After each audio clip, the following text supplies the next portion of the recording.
Olá pessoal, bom dia, boa tarde, boa noite. Continuando aí as nossas aulas sobre sistema de direito contemporâneo, nós vamos abordar no vídeo de hoje alguns aspectos relativos à Constituição Federal de 1988 e o direito internacional, principalmente dois tópicos. O primeiro, relacionado a questão da nacionalidade, ou seja, quais são os modos de aquisição da nacionalidade, como que o texto constitucional brasileiro trabalha questões relativas à nacionalidade e à naturalização, e aspectos relativos aos direitos fundamentais. Então, dentro da nossa segunda unidade, que é chamada aí de constitucionalismo e direito constitucional comparado, a gente já viu o fenômeno do constitucionalismo em termos históricos, o conceito de constitucionalismo, vimos também as diferentes constituições e aí as classificações que essas constituições recebem, né, em decorrência aí das suas categorias. E agora nós vamos ver um pouco então do texto constitucional brasileiro relativo especificamente a alguns assuntos, como eu disse, assuntos esses que têm a interface com o direito internacional. Então a gente vai ver o que é a nacionalidade, a diferença de brasileiro nato e brasileiro naturalizado, os requisitos e as categorias para naturalização e a diferença entre direitos fundamentais, direitos humanos e alguns exemplos de direitos fundamentais que estão previstos na nossa Constituição Federal. Tá? Em primeiro lugar, fazer um pouco do conceito de nacionalidade. O Francisco Rezec, um dos grandes pensadores de direito internacional, estabelece que o conceito de nacionalidade é um vínculo político entre o Estado soberano e o indivíduo. Então, uma relação entre o Estado e o indivíduo, que dá direitos e deveres a ambos, né? Como a gente viu no caso do constitucionalismo, estabelecendo aí alguns deveres a esse Estado. Então a gente está falando aí de pessoas, né? E de estados soberanos, tá? Então a gente fala de nacionalidade em estados, a gente não fala de nacionalidade de entes federados, por exemplo, né? Como municípios, estados e outras entidades menores, tá? Primeira questão que a gente tem relativo à nacionalidade, e aí mais uma vez, né, fazendo a relação com o texto constitucional, é a diferença de brasileiros natos e brasileiros naturalizados. Quem são os brasileiros natos?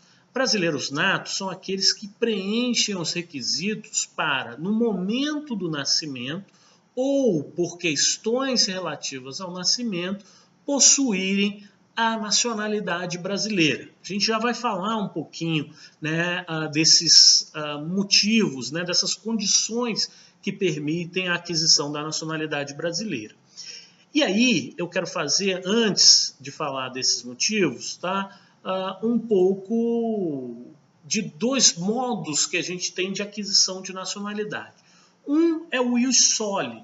Tá? O ius soli, que diz, né, a gente pode traduzir como direito do solo, é um modo de aquisição da nacionalidade com base no território. Né? Então, ou seja, o indivíduo ele nasce naquele território, logo ele adquire a nacionalidade, logo ele adquire esse vínculo político entre o Estado e o cidadão que nasceu naquele território.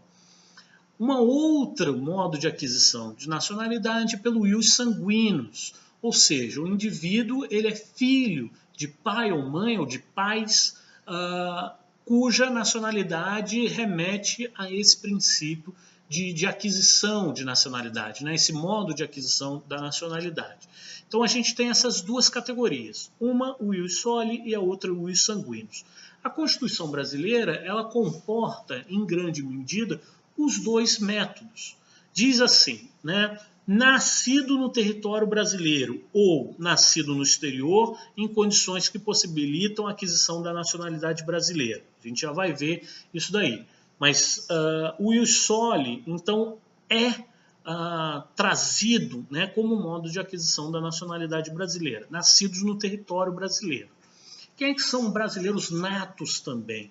São aqueles que nascidos no exterior e que tenham pelo menos um dos pais brasileiro e que esses pais, né, pelo menos um dos dois, esteja a serviço do Brasil. Então, um exemplo clássico, um filho de um diplomata que nasce fora do Brasil, enquanto aquele diplomata estava prestando o seu serviço numa embaixada brasileira em outro estado soberano. Aquele indivíduo, ele é nacional brasileiro. Por quê? Porque a Constituição estabelece esse modo de aquisição por meio do ius sanguinis. Além disso, né, aquele que tem pai ou mãe brasileiro e que venha a residir no Brasil e que opte pela nacionalidade brasileira. Então, mesmo nascido no exterior, mas que tenha um pai brasileiro, em algum momento venha residir no Brasil, né, ele pode optar pela nacionalidade brasileira e é um brasileiro nato. Há uma outra categoria de brasileiro, né, seriam os brasileiros naturalizados. Os naturalizados são aqueles que voluntariamente adquirem uma nacionalidade diferente da sua de origem, tá? Ou que adquirem voluntariamente uma nacionalidade, tendo em vista que eles não possuem nenhum outro vínculo político com qualquer outro ente soberano, como é o caso dos apátridas, né? E a gente tem alguns tipos de nacionalidade encontrados na nossa lei de imigração. A nacionalidade ela pode ser ordinária, ela pode ser extraordinária, provisória, especial dentro dessas categorias. Então, temos 4 aí. Primeiro, a naturalização ordinária. Naturalização ordinária é para aquele que tem autorização de residência no Brasil, mora no Brasil há pelo menos 4 anos e sabe se comunicar em português. Além disso, ele não pode ter uma condenação penal. A extraordinária é para aqueles que moram no Brasil há 15 anos e não têm condenação penal. Notem que o prazo de tempo é maior, mas não há necessidade da comunicação, né, no português.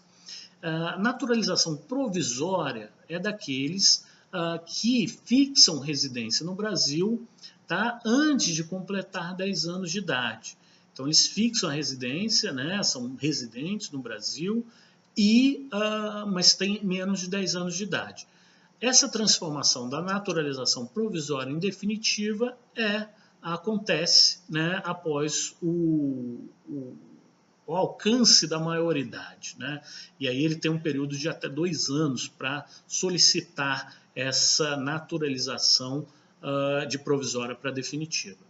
E por último, a gente tem a naturalização especial. Naturalização especial serve para aqueles indivíduos que são casados ou que tenham companheiros, né, há mais de 5 anos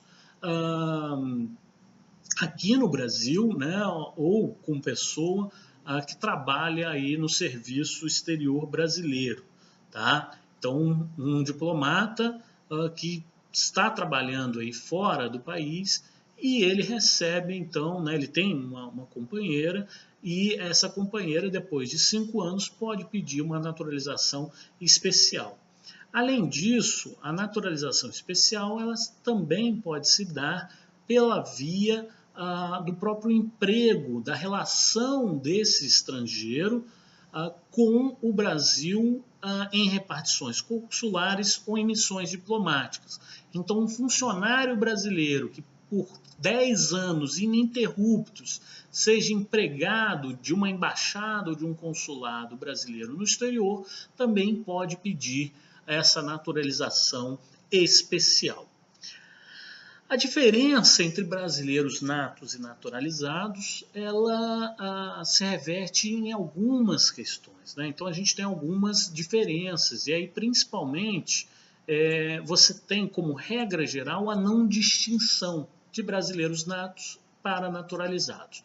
No entanto, o parágrafo 3º do artigo 12 da Constituição de 1988 estabelece alguns cargos que são privativos de brasileiros natos.